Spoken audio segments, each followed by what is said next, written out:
He's one of the most knowledgeable and tenacious researchers and writers on the political assassinations of the 1960s. He's the author of 1992's Destiny Betrayed, which details the New Orleans District Attorney Jim Garrison's investigation and the trial of Clay Shaw, which was greatly expanded for a revised edition issued in 2012. Also, Reclaiming Parkland, published in 2013, but reissued and expanded in 2016. He's also the co-author and editor of the Assassinations Probe magazine on JFK, Martin Luther King Jr., Robert Francis Kennedy, and Malcolm X.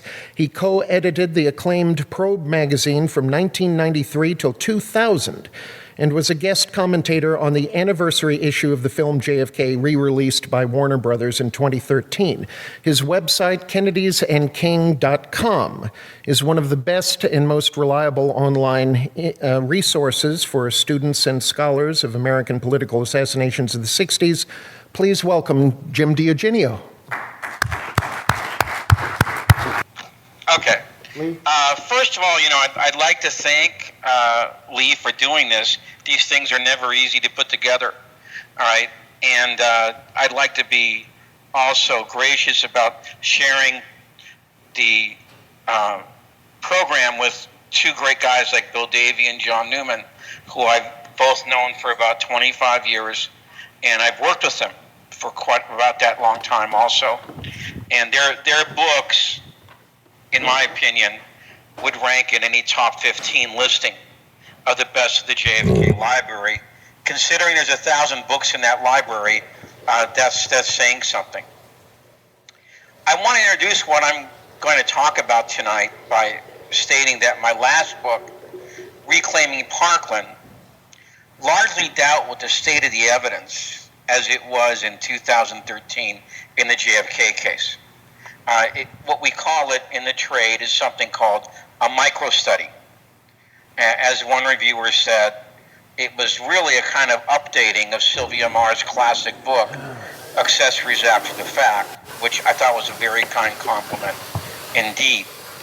After publishing that book, I came to the conclusion, after months on end of study of all the detailed evidence, like the bullet shells, CE-399, the medical evidence, etc., that there really was no case against Oswald today. That Oswald was not the victim of a miscarriage of justice. The simple problem was that there was no justice at all. You had a rogue prosecution led by the FBI, and the Warren Commission was essentially a kangaroo court.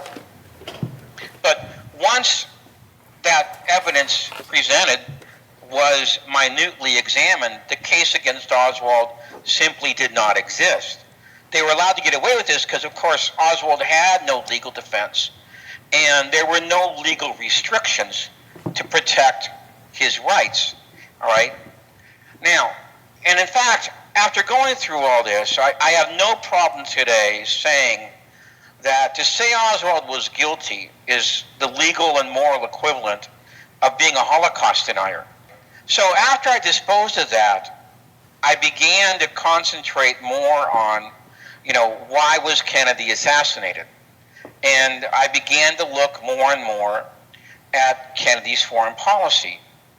And the more I looked, the more I began to search outside of the JFK library of books, simply because if you stay aligned with that particular lexicon, you're probably going to get like 90% Cuba and Vietnam, as if this was all Kennedy did for 3 years. And I found out that really was not the case, not by a long shot. And I also discovered something else. As much as I like Jim Douglas's book, JFK and the Unspeakable, and I would recommend that book to anybody who hasn't read it, I disagreed with the sales slogan that was used to sell the book, which was something like, "A Cold Warrior Turns," meaning that after 1962 and the missile crisis, that JFK stopped being a Cold Warrior and tried to work with Khrushchev and Castro for a détente. And the way I looked at this and the discoveries I was making, is that Kennedy's foreign policy was pretty much set once he entered the White House. All right? There's three key events that we have to question in order to understand who Kennedy was once he entered the White House. And those are, number one, why did Kennedy not send in the Navy to bail out the Bay of Pigs invasion? That would have been easy enough. Arleigh Burke, the admiral, was there trying to get him to do that the first night of the invasion. Why in the fall of 1961 did Kennedy not send combat troops into South Vietnam? And by the way, I have to say, in reading Gordon Goldstein's book, Lessons in Disaster, which is a biography of McGeorge Bundy, that culminating debate in November of 1961 was preceded by 8 previous requests for JFK to send troops into Vietnam. So this is 9 times in that 1 year that Kennedy was determined to turn down sending the military into Vietnam. And the third question is, why did Kennedy not bomb the missile silos during the Cuban Missile Crisis in 1962? Again, almost everybody in the room was asking him to take some kind of military action.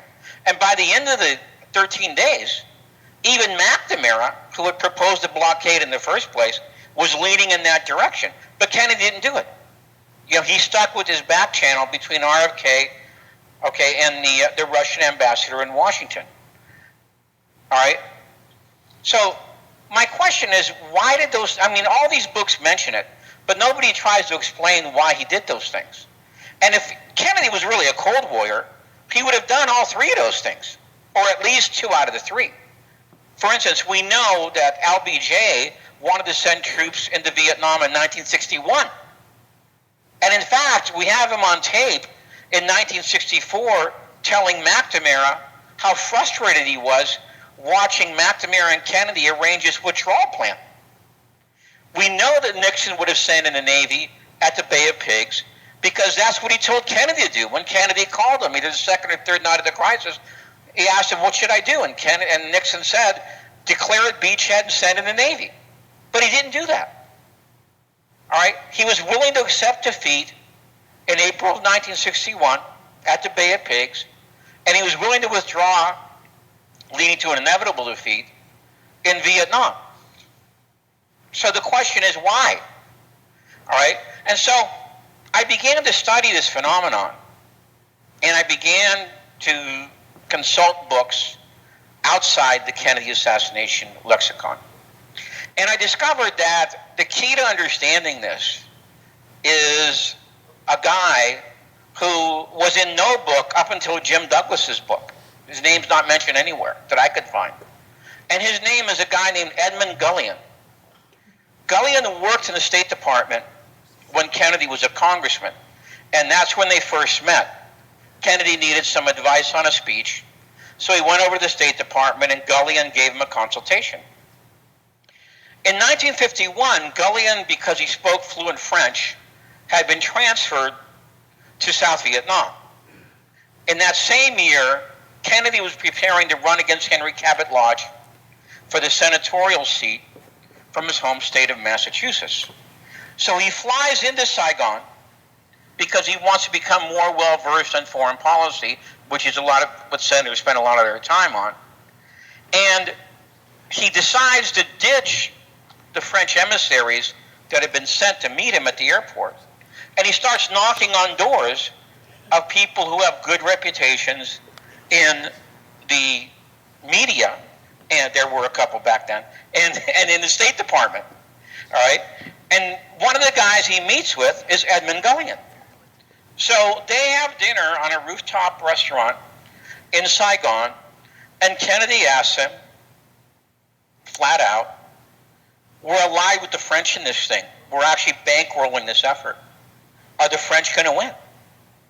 And Gullion says something like, there's no way in Hades that France is going to win this war.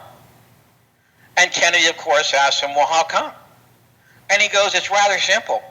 Ho Chi Minh has fired up the general population to a point that you've got tens of thousands of these young Viet men who would rather die than go back under the yoke of colonialism. France will never win a long, drawn-out, prolonged, bloody war of attrition because the home front simply will not accept it. And that's how it's going to end. Well, to say that that conversation had a rather deep impact on JFK is a rather large understatement. When he got back to Massachusetts, he began writing letters, making speeches, and doing radio addresses criticizing both the Republican foreign policy establishment and the Democratic foreign policy establishment, and most of all, the State Department, for not understanding the real plight of colonized people in the Third World. In his new way of thinking, this was not a battle between communism and capitalism, but it was one between independence and colonialism. And colonialism, according to Kennedy, was going to lose. Now, this manifests itself on a national level in 1954 during Operation Vulture. Vulture was John Foster Dulles, who was the Secretary of State at that time. It was his plan to bail out the doomed French effort in Vietnam. This was a huge air armada of about 210 planes. 3 of them were carrying atomic bombs. And this was going to bail out the French effort at the Battle of Dien Bien Phu. Well, Nixon, who's the vice president at that time, is like the liaison between Congress and the White House on this whole issue. And so Kennedy gets wind of this, of what's going to happen, and he begins to rail against Dulles and Eisenhower, wanting them to come down here and explain to us how nuclear weapons are going to win a guerrilla war. And then he added no amount of weaponry could defeat an enemy which was everywhere and nowhere and had the support of the people. And by the way, that's a very important passage there, because one of the things historians are supposed to do is find origins and patterns in a man's foreign policy. And that phrase that he said about being everywhere and nowhere and having the support, that's the very argument he's going to use in 1961 when everybody wanted to commit troops to Vietnam. And nobody had an answer to it then. All right? Now, I call that Kennedy's first defining moment. His first face-off against the Dulles brothers, Nixon, and Eisenhower. 3 years later, there's another one, except it's much more public. The second one is in 1957, when Kennedy takes the floor of the Senate and he begins to attack, very specifically, Dulles, Nixon, and Eisenhower again. This time it's over their continued alliance with French colonialism, except this time it's off the north coast of Africa, in Algeria, where France is now involved in another civil war to maintain the French colony of Algeria. 500,000 troops devolves into a war of horrible atrocities. All right? Kennedy attacked the White House for allying itself again with the hopeless struggle of a European country to maintain an overseas empire in the Third World. And he predicted that this would turn out just like what happened 3 years previous in Vietnam, with another French defeat. What we needed to do, he said, was to convince Paris to negotiate in order not to destroy the country of France in a feudal war against brother and sister, son, and etc., over this horrible dispute in Algeria. But as important, if not more important, we had to begin to free the colonized nations of Africa. Now, that was the second defining moment. And what was surprising about this speech, by the way, and I would say that speech is very much worth reading even today. It's a very incredible speech for a young guy to be making on the floor of the Senate, considering the makeup of the Senate and the White House at that time. This time, Kennedy was attacked not just by Nixon and John Foster Dulles, but by people in his own party, like Dean Acheson and Adlai Stevenson. There were 160. By the way, it's a very controversial speech. It actually made headlines in a lot of newspapers. There were 163 editorial comments. Over 2/3 of them were negative. All right? Kennedy really thought that he made a mistake here, and he called up his father and asked him what he thought, and his father said he hadn't made a mistake. You watch what's going to happen. This situation in Algeria is going to get even worse. And in 2 years, everybody will realize that you were right. And by the way, that's exactly what happened. All right, Eric Severide made an editorial comment on CBS TV in 1959 saying, well, John Kennedy looks like a prophet these days, doesn't he? Yeah. But that Algeria speech was actually something else, because it made him a hero to the colonized people of Africa. He now became a kind of unofficial ambassador to visiting African dignitaries. And that appeal began to spread to other third world areas. And so Kennedy now became a great admirer of the chairman of the UN, Dag Hammarskjöld, who wanted the United Nations to be a kind of international forum that would give voice to the powerless nations coming out of colonialism and provide a lectern to express themselves. And they began to make a secret alliance over the issues of Indonesia and Africa. By 1960, Kennedy is very conscious that he's on the edge with his foreign policy.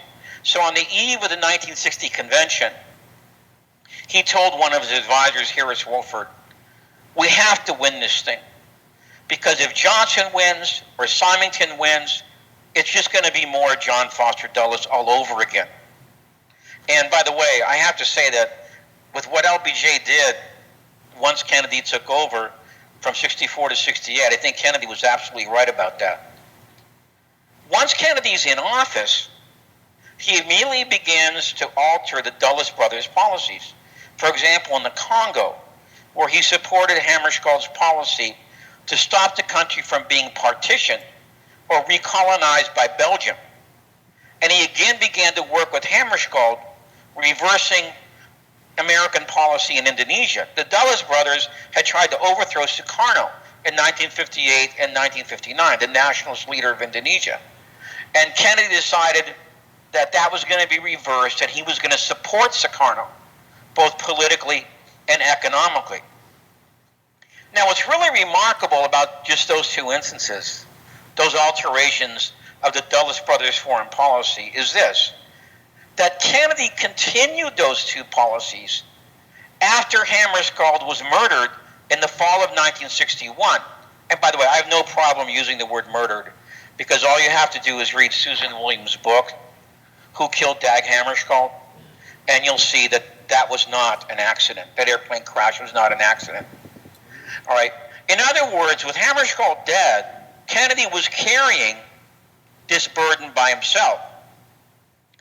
And in fact, he had to go to New York to convince the United Nations, after Hammarskjöld's death, not to give up their mission in Congo. All right? He actually did that twice. All right? And then he planned a state visit to Indonesia in the summer of 1964, which Sukarno was very much looking forward to. Now, I could mention other places where this occurs, but when Kennedy comes in, he reverses the Dulles-Eisenhower foreign policy. For example, he wanted a negotiated settlement in Laos. Very important, and again, very overlooked, is that in the Middle East, the Dulles brothers had isolated Nasser and were beginning to favor Saudi Arabia. Nasser, head of Egypt. Yes, Nasser was the president of Egypt. And Kennedy reversed that also.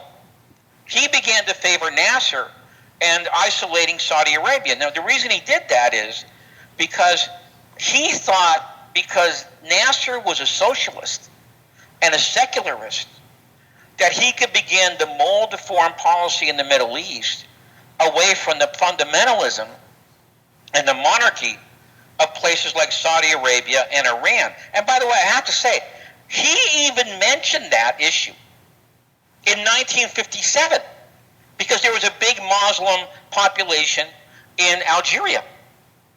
He refused to meet with David Rockefeller because he did not want to initiate a coup in Brazil, which is what Rockefeller wanted to meet him about. And he moved to isolate the military regime that had deposed the Dominican Republican president, Juan Bosch. All right, now, every one of those policies, without exception, began to change at a slow rate and then at a rapid rate under the pressure of Johnson and the CIA in a period of about 18 months after Kennedy's assassinated.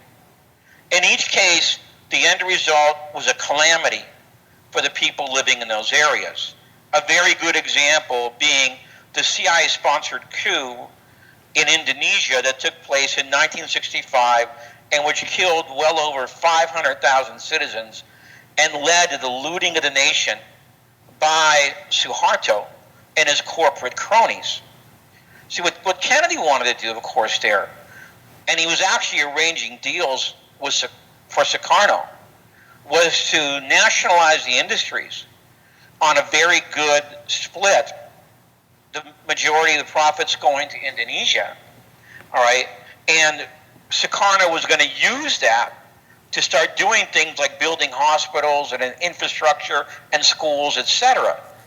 He wanted those benefits of those natural resources to go to the people. Now, let me conclude with what I think is a very important aspect of this whole Dulles versus Kennedy foreign policy dispute. You know, as most people understand today, Kennedy was never going to commit the military into Vietnam. And in fact, he was withdrawing the advisory force from that area at the time of his assassination. The Assassination Record Review Board released some really important documents on this in 1997. And that in addition to several books, including John's book, JFK in Vietnam, for me, sealed the deal on that issue. Within a month of Kennedy's assassination, I think on December the 20th, 1963, former President Harry Truman published a column in the Washington Post in which he assailed how the CIA had strayed so far from the mission he had envisioned for them when he was putting that agency together, to the point where he really kind of didn't recognize what it had become. From his notes, it's clear that Truman began writing that column 8 days after Kennedy's death.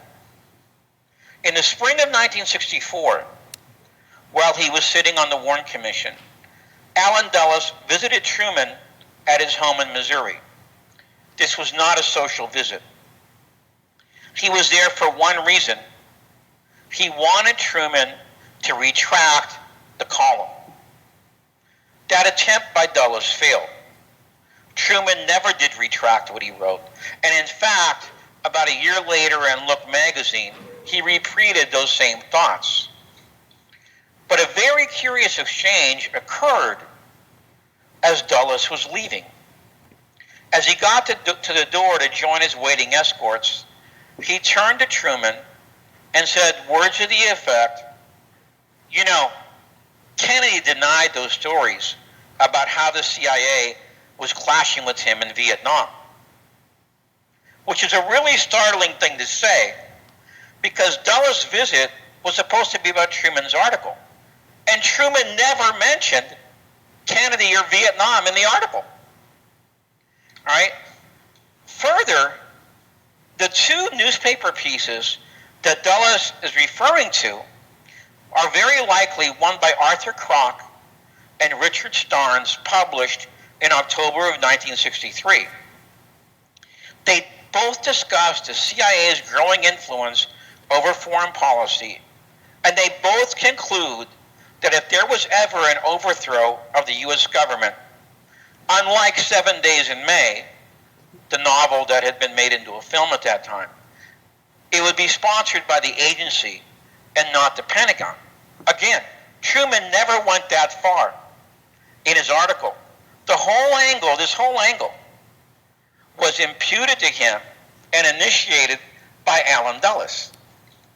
I think it's pretty clear from that conversation that Dulles made the visit because he thought Truman wrote the column because the former president believed that the CIA had a role in killing Kennedy over the Vietnam issue.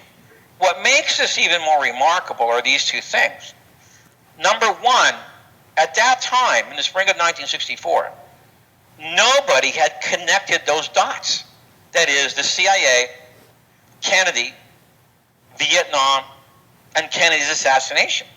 No one. The first time it's going to be done is 4 years later by Jim Garrison. Number two, Truman had already said to the press in 1961 that Hammarskjöld had been murdered over his Congo policy, and Dulles was aware of that. In my opinion, he saw what had happened with Hammarskjöld, and he did not want Truman to get more explicit in the Kennedy case. So in the language of prosecutors, specifically the late Vincent Bugliosi, he would say something like this if he had been on our side. What Dulles was doing here was showing something called consciousness of guilt while he was sitting on the Warren Commission, which is one more reason that the commission is really a joke. After 4 years of study, 2013 to 2017, I've concluded that the cover-up about Kennedy's foreign policy and how reformist it was has been more deliberate, more strenuous, more systematic than the cover-up about the circumstances of his death. The reason being that it gives a clear and understandable motive for the power elite to hatch a plot against him. There were literally tens of billions of dollars on the table in the third world, okay, especially Indonesia. Okay, and that's the kind of money that these people commit very serious crimes about. All right? This is why, at the time of his death, people like Nasser in Egypt fell into a month-long depression. All right? And he ordered Kennedy's funeral to be shown 4 times on national television. It's why Sukarno openly wept and asked, quote, why did they kill Kennedy? All right, it's why Kwame Nkrumah of the Ghana, when the American ambassador gave him a copy of the Warren Report, returned it to him, pointed out the name of Allen Dulles on the front piece, and said one word, whitewash. The people about to be victimized understood what had happened. Because of our lousy media in the United States, it's taken the American public quite a bit longer to understand. Okay, thank you. I'll conclude with that. James, can I ask you one question? Sure. You're mentioning Dulles quite a bit. Right. Who do you think is behind this whole thing? Well, I gave David Talbot's book a very good review, The Devil's Chessboard. All right? And I think he makes a pretty good case that Dulles, if I had to say, to categorize it, I think Dulles was the outside guy, and I think James Angleton was the inside guy. All right? So the assignment was given to Angleton. I think Angleton was the inside guy. Okay. He was a guy working, in the what they would call the infrastructure. And I think Dulles was the outside guy, arranging it, with the people he knew how to back them. But Dulles was fired. Dulles was what? Dulles was fired by that stage by John Kennedy. Yeah, he was fired. But if you read Talbot's book, he was only fired, symbolically, because he kept on having meetings over at his townhouse in Georgetown, and he actually wrote about those meetings, in his diary, and anybody can read who he was meeting with. People like Angleton, people like Des Fitzgerald, etc. And then on the day of the assassination, he ends up at the farm. Yes. Which was the CIA headquarters. Is that Camp Perry? Camp Perry, Virginia? What? Camp Perry, Virginia? Yes. Secondary Yes. command post of the CIA? Right. Okay. Good. So he was figuratively separated from the CIA, but as Talbot says in his book, he was really more like leading, on a kind of, in-country junta against Kennedy. Okay, James. Thank you so All right. much.